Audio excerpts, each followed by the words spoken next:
5. Bradshaw's Little Story by P.G. Wodehouse. The qualities which in later years rendered Frederick Wackerbath Bradshaw so conspicuous a figure in connection with the now celebrated affair of the European, African, and Asiatic pork pie and ham sandwich supply company frauds was sufficiently in evidence during his school career to make his masters prophesy gloomily concerning his future. The boy was in every detail the father of the man. There was the same genial unscrupulousness upon which the judge commented so bitterly during the trial, the same readiness to seize an opportunity and make the most of it, the same brilliance of tactics. Only once during those years can I remember an occasion on which justice scored a point against him. I can remember it because I was in a sense responsible for his failure, and he can remember it, I should be inclined to think, for other reasons. Our then headmaster was a man with a straight eye and a good deal of muscular energy, and it is probable that the talented Frederick, in spite of the passage of years, has a tender recollection of these facts. It was the eve of the Euripides examination in the upper fourth. Euripides is not difficult compared to some other authors, but he does demand a certain amount of preparation.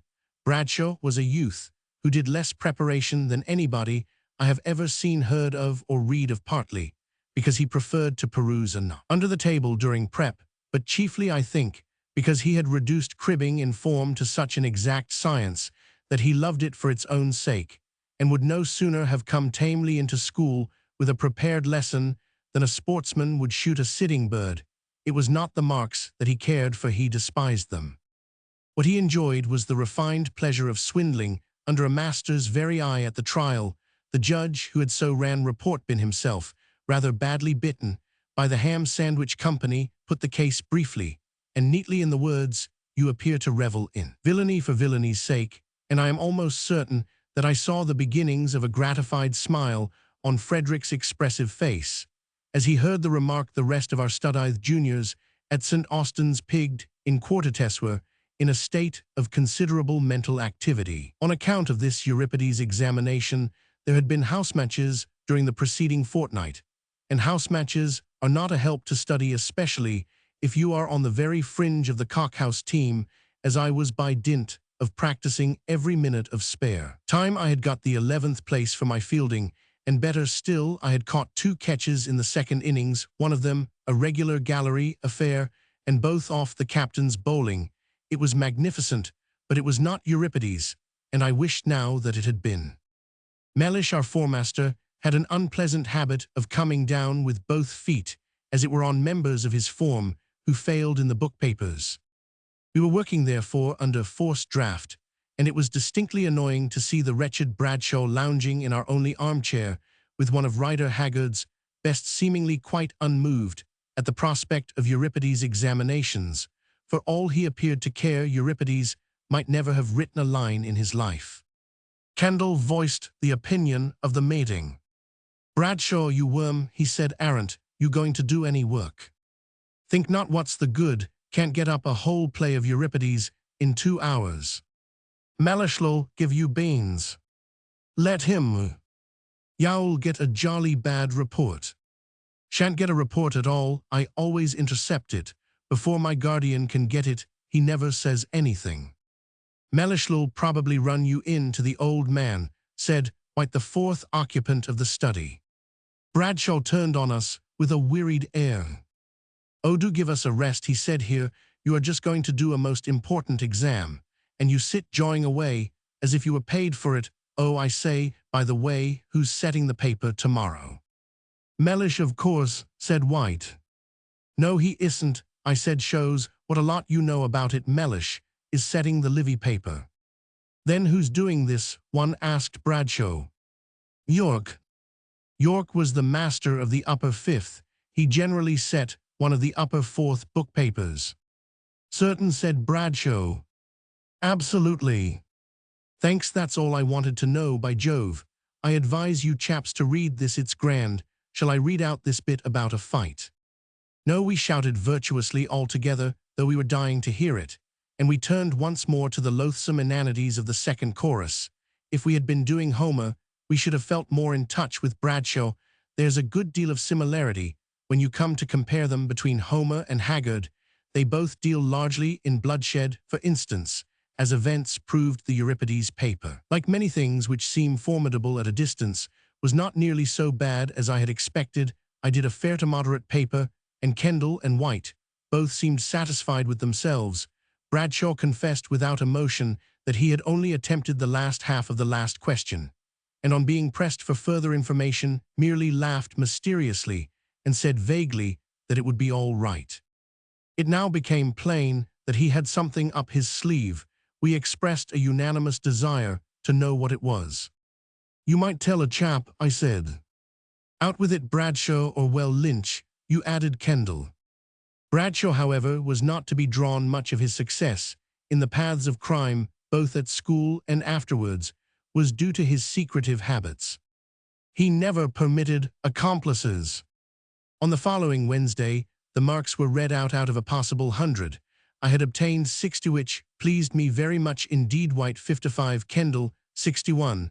The unspeakable Bradshaw's net total was 4.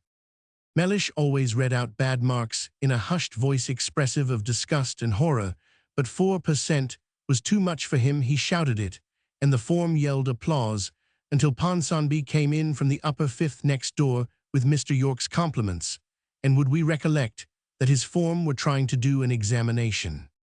When order had been restored, Mellish settled his glasses and glared through them at Bradshaw, who, it may be remarked, had not turned a hair. "Bradshaw," he said, "how do you explain this?" It was merely a sighting shot, so to speak. Nobody was ever expected to answer the question. Bradshaw, however, proved himself the exception to the rule. "I can explain, sir," he said, "if I may speak to you privately afterwards." I have seldom seen anyone so astonished as Mellish was at these words in the whole course of his professional experience. He had never met with a parallel case.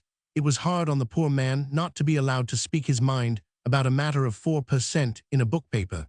But what could he do? He could not proceed with his denunciation, for if Bradshaw's explanation turned out a sufficient excuse, he would have to withdraw it all again, and vast stores of golden eloquence would be wasted. But then if he bottled up what he wished to say altogether, it might do him a serious internal injury. At last he hit on a compromise.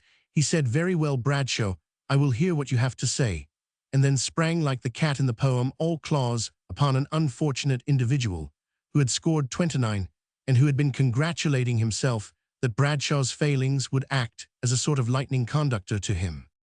Bradshaw worked off his explanation in under 5 minutes. I tried to stay behind to listen on the pretext of wanting to tidy up my desk, but was ejected by request. Bradshaw explained that his statement was private. After a time they came out together like long-lost brothers. Mellish, with his hand on Bradshaw's shoulder. It was some small comfort to me to remember that Bradshaw had the greatest dislike to this sort of thing. It was evident that Bradshaw, able exponent of the art of fiction, that he must have excelled himself on this occasion. I tried to get the story out of him. In the study that evening, White and Kendall assisted.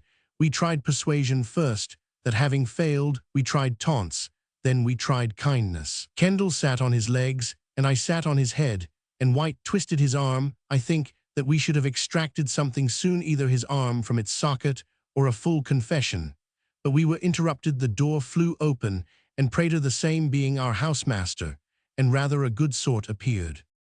Now then," he said. Prater's manner is always abrupt. "What's this? I can't have this. I can't have this. Get up at once. Where's Bradshaw?" I rose gracefully to my feet, thereby disclosing the classic features of the lost one. "The headmaster wants to see you at once, Bradshaw, at the schoolhouse. You others had better find something to do, or you will be getting into trouble." He and Bradshaw left together while we speculated on the cause of the summons. We were not left very long in suspense. In a quarter of an hour Bradshaw returned, walking painfully and bearing what to the experts' eye are the unmistakable signs of a touching up, which, being interpreted, is corporal punishment. "Hullo," said White as he appeared. "What's all this?" "How many?" inquired the statistical-minded Kendall. "You'll be thankful for this when you're a man, Bradshaw." "That's what I always say to myself when I am touched up," added Kendall. I said nothing, but it was to me that the wounded one addressed himself. "You utter ass," he said, in tones of concentrated venom. "Look here, Bradshaw," I began protestingly. "It's all through you, you idiot," he snarled. "I got 12. 12 isn't so dusty," said White critically. "Most I ever got was 6. "But why was it?" asked Kendall. "That's what we want to know. What have you been and gone and done?" "It's about that Euripides paper," said Bradshaw. "Ah," said Kendall. "Yes, I don't mind telling you about it now. When Mellish had me up after school today, I'd got my yarn all ready. There wasn't a flaw in it anywhere as far as I could see. My idea was this. I told him I'd been to York's room the day before the exam to ask him if he had any marks for us. That was all right. York was doing the 2 unseen papers, and it was just the sort of thing a fellow would do to go and ask him about the marks. Well, then when I got there, he was out, and I looked about for the marks, and on the table I saw the Euripides paper. By Jove," said Kendall, "we began to understand, and to realize that here was a mastermind. Well, of course, I read it not knowing what it was, and then, as the only way of not taking an unfair advantage, I did as badly as I could in the exam. That was what I told Mellish. Any beak would have swallowed it." "Well, didn't he?" "Mellish did all right, but the rotter couldn't keep it to himself. Went and told the old man. The old man sent for me. He was as decent as anything at first. That was just his guile. He made me describe exactly where I had seen the paper, and so on. That was rather risky, of course, but I put it as vaguely as I could. When I had finished, he suddenly whipped round and said, 'Bradshaw, why are you telling me all these lies? That's the sort of thing that makes you feel rather a wreck.' I was too surprised to say anything." "I can guess the rest," said Kendall, "but how on earth did he know it was all lies? Why didn't you stick to your yarn? And besides," I put in, "where do I come in? I don't see what I've got to do with it." Bradshaw eyed me fiercely. "Why, the whole thing was your fault," he said. "You told me York was setting the paper." "Well, so he did, didn't he?" "No, he didn't. The old man set it himself," said Bradshaw gloomily.